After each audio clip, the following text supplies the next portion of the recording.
এদিকে আইন শৃঙ্খলা বাহিনী এবং বিকেএমইএ নেতাদের সাথে বৈঠক শেষে স্বরাষ্ট্রমন্ত্রী মঙ্গলবার জানিয়েছিলেন নরসিংদীর কারাগার থেকে পালানো 105 জন কয়েদি আত্মসমর্পণ করেছে। সাইবার অ্যাটাক মোকাবেলায় আইন শৃঙ্খলা বাহিনী সচেষ্ট রয়েছে বলেও জানিয়েছেন স্বরাষ্ট্রমন্ত্রী। রহিম রুমন জানাচ্ছেন বিস্তারিত।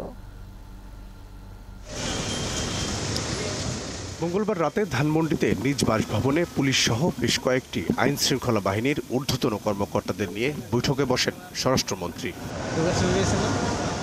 বৈঠক শেষে দেশের চলমান কারফিউ শিথিল করা ও সার্বিক আইন শৃঙ্খলা পরিস্থিতি গণমাধ্যমকে জানান মন্ত্রী।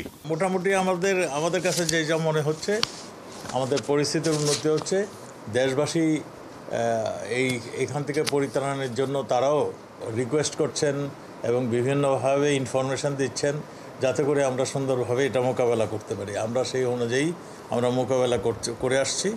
আমরা মনে করি আমরা খুব শীঘ্রই পুরোপুরি নর্মাল সিচুয়েশনে আমরা আসতে পারব। তিনি জানান, ছাত্র আন্দোলনকে কেন্দ্র করে বন্ধ হয়ে যাওয়া গার্মেন্টসগুলো খোলার সিদ্ধান্ত হয়েছে। নিজেরা দায়িত্ব নিয়ে কারো উস্কানিতে সড়কে না নামতে শ্রমিকদের প্রতি আহ্বানও জানান মন্ত্রী।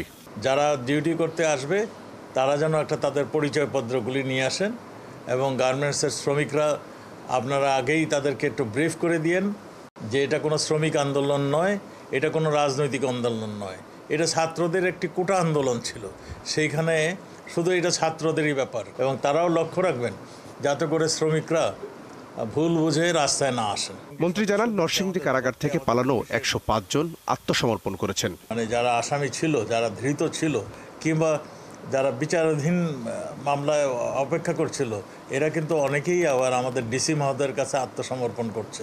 আজকে আমরা শুনে আসছি 105 জন অলরেডি ফিরে আসছে। এছাড়া কারাগার থেকে খোয়া যাওয়া অস্ত্র যদি কেউ উদ্ধার করে দিতে পারে তাদেরকে সরকার পুরস্কৃত করবে বলেও জানান মন্ত্রী। রহিম রুমন, ৭১, ঢাকা।